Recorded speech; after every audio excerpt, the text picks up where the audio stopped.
اودس په درې قسمه باندې دی. یو هغه اودس دی چې هغه فرض دی،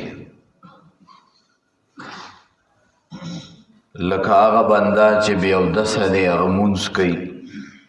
که دا مونځ فرض دی که نفل دی که واجب دی که سنت دی، د دې دپاره اودس فرض دی. که هر مونځ دی، که د جنازي مونځ دی که فرض دی که نفل دی که سنت دی که واجب دی، د دې ټولو مونځونو دپاره اودس په بې اودسه باندې دا فرض دی.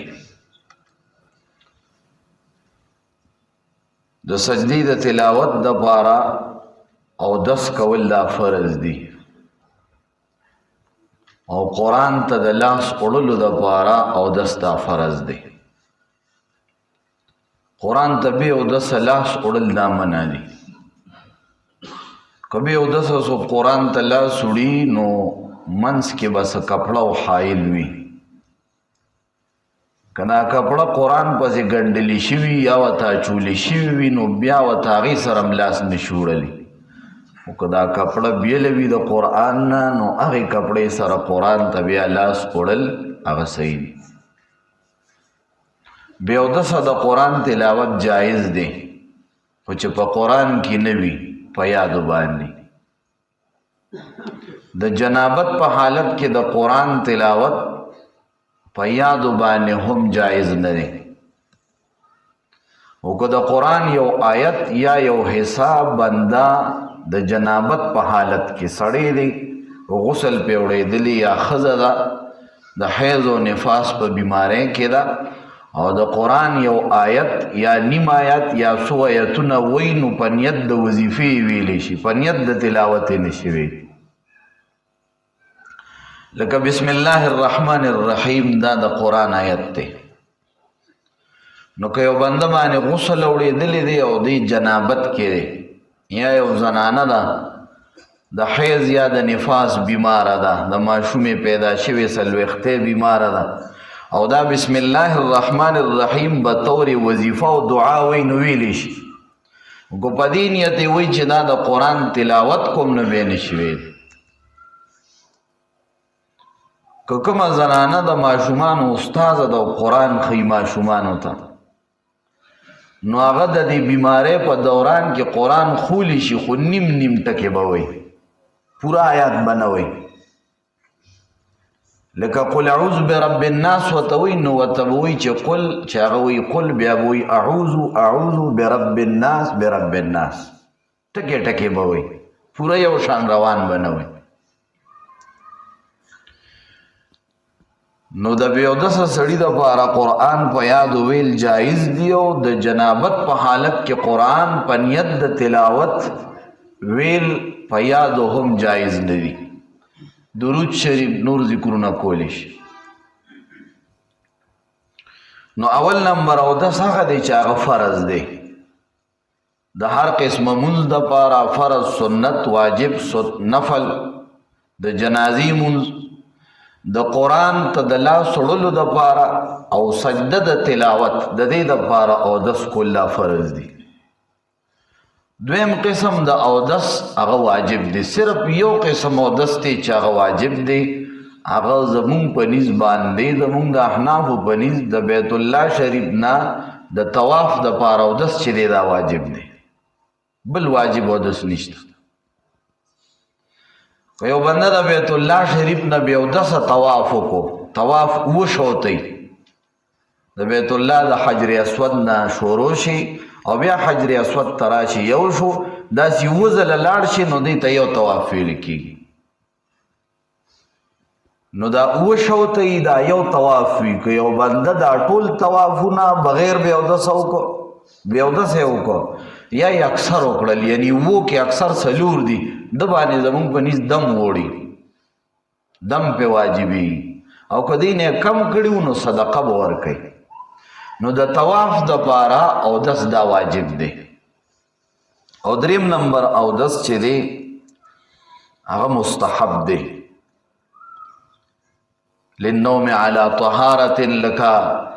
د دې دپاره اودس کول چې بنده وایي زه په اوداسه کې ویده شم، دا مستحب دی. او چې کله وای د استيقظ منه چې کله د مون د اودس د خوب نه راپازي مونږ نه کوي خو اودسو کې دا مستحب دي او د دې دپاره چې بنده وي چې زه د هر وخت اودس کیم اودس ماتي او اودس کوي مونږ نه کوي خو وایي چې بس زه اودس کیم دا عمل له الله ډېر خوښ دی حضرت بلال رضی الله تعالی عنہ نبی علیہ الصلوۃ والسلام تی بلال ما په جنت کې ستا د خپو د پړو پیزار आवाज د جان نمخ کې اوریدلو یعنی بلال صاحب د نبی علیہ السلام خادم دی او خادم د خپل آقا نمخ کیږي نو په دې حیثیت سره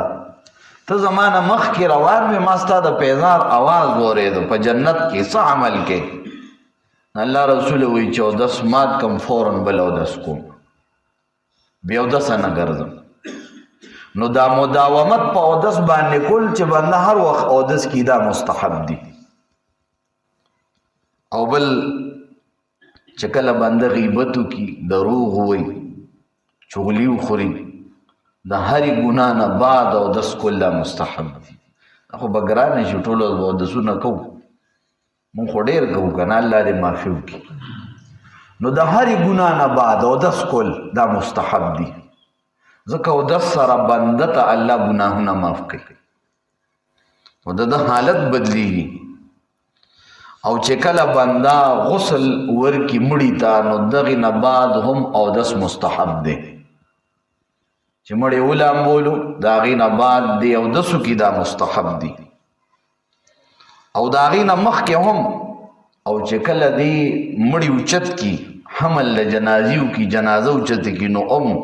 اودس مستحب دی او چې د مونځ وخت داخل شي مونځ خو لا نه کوې خو اذان وشو وخت داخل شو مازدیګر اذان وشو ماسپښین وشو مونځ ته لا ټیم شته خو ته اودسو کې د مونځ د دې وخت دپاره نو دا مستحب دي بیا خو چې کله مونځ کوې که بیا ماتو بیا به بل کې خو چې صرف د دې وخت په احترام کې د اودسو کې نو دا مستحب دی د مونځ دپاره خو لازم دی او د جنابت د غسل نړوان دی اودس کول مستحب دی چې بنده کله غسل کوي د هغې نه مخکې اودس وکړي صحیح طریقه دا ده چې کله بنده غسل کوي نو اول نمبر د استنجا وکړي او که په کپړو په بدن یې ګندګي لګېدلې هغه ووینځي ځکه ستا د بدن ګندګي چې ستا د کپړې نه بل وینځي نو د هغې نه د حیا خبره دا ده چې دی په خپله باندې وینځي دا خپلې کپړې وینځه که ګنده شوي دي استنجا وکړه د هغې نه پس اودس وکړه او بیا غسل وکړه رسول الله صلی الله علیه وسلم یو حدیث کې فرمایي که چا د غسل نه بعد اودس وکړو نو دا زمونږ په طریقه نه دی نو د غسل نه به مخکې اودس کې د هغې وجه فقها وایي چې کله بنده د غسل په وخت کې اودس ماتې وکړي نو دته شیطان وسوسې اچي یو شیطان یې ښکار کوي نو بهتره دا ده چې دی د مخکې نه اودس وکړي نو دا مستحب دی او چې کله یو بنده په جنابت کې دی مطلب د شپې په جنابت کې دی دی به غسل کوي خو مانځه ته لا وخت شته یا په روژه کې دی په جنابت کې دی او دی پښمنۍ کوي نو د ده دپاره مستحب دا دی چې اودس دې وکړي صرف خوله کنګالول نه ټول اودس دې وکړي استنجا دې وکړي بیا دې اودس وکړي او بیا دې خوراک څښاک وکړي او چې د مونځ ټیم شي نو بیا دې غسل وکړي دا مستحب دی د صفا مروه کې هغې دپاره اودس کول او د اذان او د اقامت دپاره به وقت ضرورت اذان اقامت بنده بیا اودسه کولی شي یعنی دا کفر نه دی یا په دې داسې نه کېږي کولی شي خو بهتره دا ده چې دا په اودس کې وکړي مستحب دی بعض ورته سنت ویلی دی که داسې یو ایمرجنسي راشي چې بنده بغیر د اودس نه وکړي نو څه ګناه کبیره نه ده مستحب دی یا سنت دا دی چې دا دې په اوداسه کې وي او د خطبې دپاره د رسول الله صلی الله علیه وسلم د زیارت د روزې زیارت دپاره اودس دا مستحب دی او د هغې صورتونو نه چې په کومو کې د علماو د فقهاو اختلاف دی لکه دې کې د فقهاو اختلاف دی چې یو سړي ښځې له لاس یوړو بغیر د حجاب او بغیر د مانع نه منځ کې کپړه نشته څه نشته نو دې سره اودس ماتېږي او که نه نو زمونږ په نیز نه ماتېږي او که چا لاس یوړو دې اودسو کې نو دا مستحب دي د خلاف نه بوځي یعنی کوم اختلاف دی د هغې نه بوځي نو دا مستحب دی نو اودس دا په درې قسمه باندې دی یو فرض دی یو واجب دی او دریم نمبر هغه مستحب اودس دی